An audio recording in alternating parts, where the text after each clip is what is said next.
Hello everyone. With Parliament back in session, I've been hearing from many of you about what's happening on the Canada-US trade front. First, a quick explainer. A tariff is basically a tax charged on goods when they cross a border. It makes products more expensive, and that can hurt both consumers and producers. Under CUSMA, the Canada-US-Mexico agreement, most goods are supposed to move across our borders tariff-free. That was the deal. But back in March, the US imposed a flat 25% tariff on most goods and 10% on energy and potash. While CUSMA-compliant goods were temporarily spared, many critical Canadian exports are still being hit, especially steel, aluminum, copper, and lumber. These industries employ tens of thousands of Canadians and support entire communities.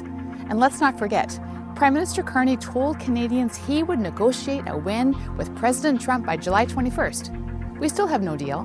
Promises made, promises broken. These trade disputes don't just hit industry, they hit families. Higher costs for building materials, vehicles, and household goods all get passed down to consumers.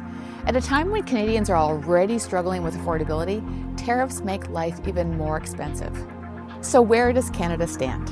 The government says buy Canadian, but then they give $1 billion for Chinese ships.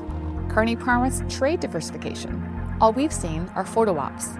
Mark Carney promised he would get Canadians a good deal, and now the tariffs are even worse than when he was elected.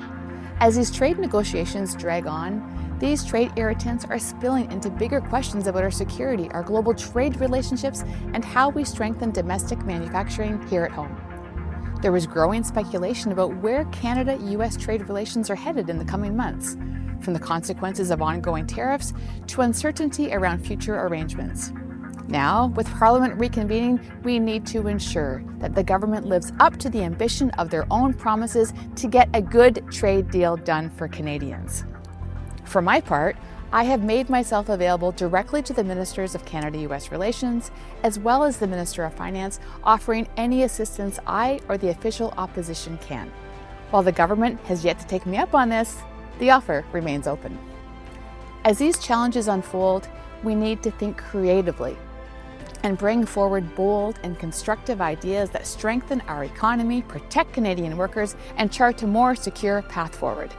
My name is Shelby Kramp-Neuman, Shadow Minister for Canada-US Trade.